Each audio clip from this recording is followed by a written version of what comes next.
Hey guys, back at it once again. Today, I'm going to be showing you how to load a trailer with brush.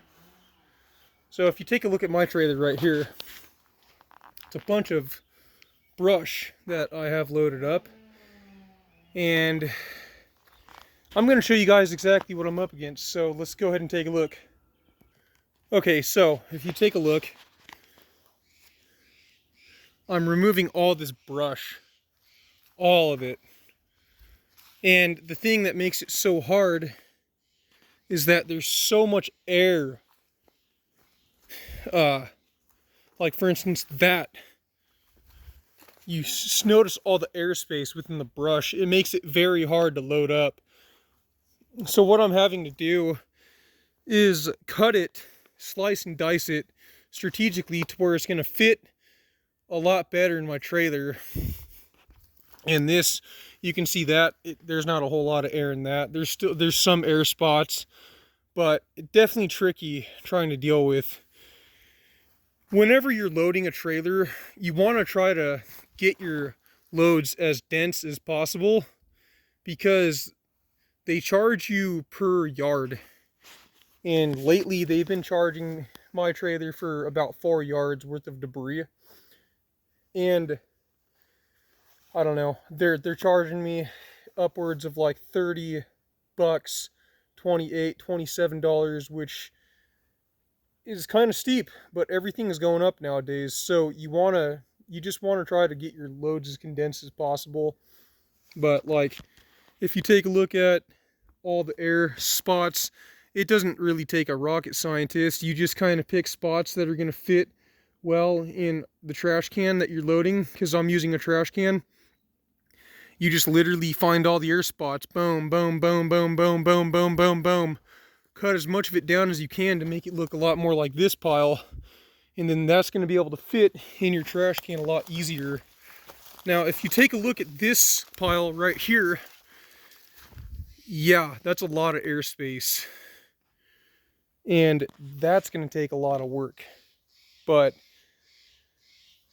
everything helps, especially in this day when doing landscaping. And my poor grandmother is the one that's going to have to pay for all this.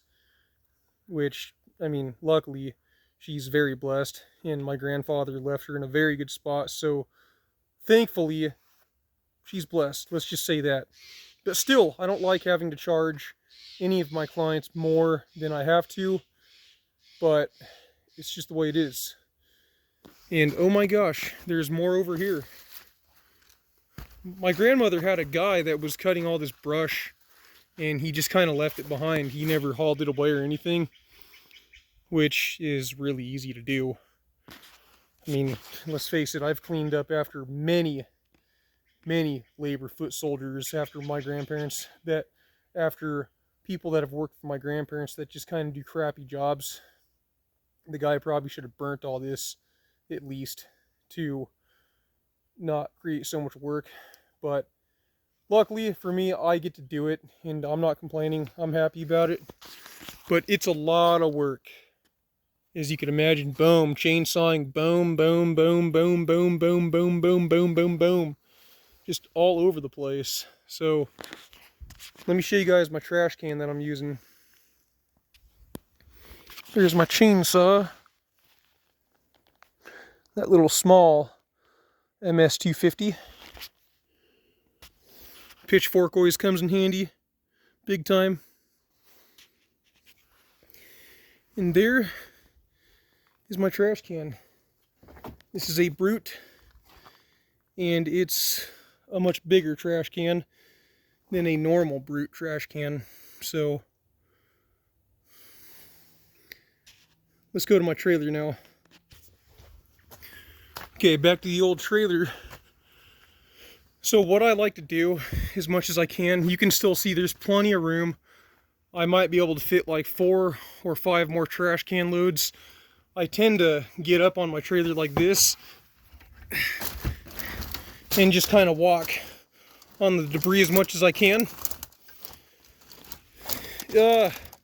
With some loads, you just can't do that as well. And as you can see, this is very awkward debris. Just a lot of sticks.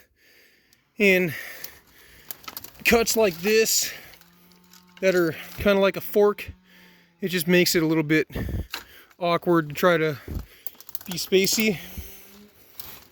But there's still plenty of room. I mean, if I'm really trying to dig for room, I can make a lot of room. So that's what I would recommend.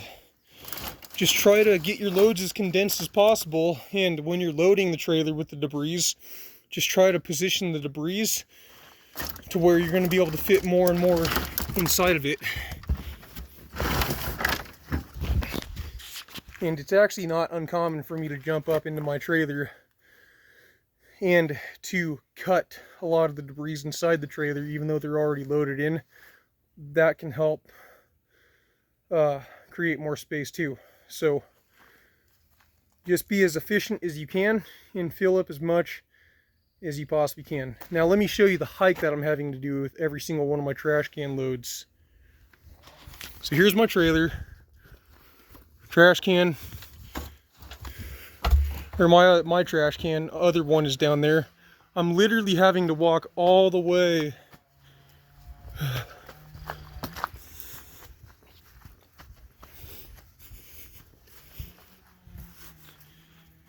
from here.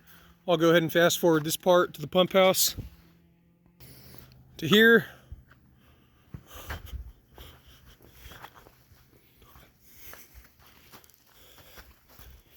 and yeah, you can definitely tell that that is one heck of a hike with each trash can load. And that's it. I'm literally just dog paddling debris into my trash can all day long. So it's not that bad though. It's hard work for sure. But it's simple work. So as long as you just kind of zone out and don't worry about it, even when you're walking up the hill with your trash can, as long as you just stay focused, even if your legs are dead, just keep moving and you'll be okay.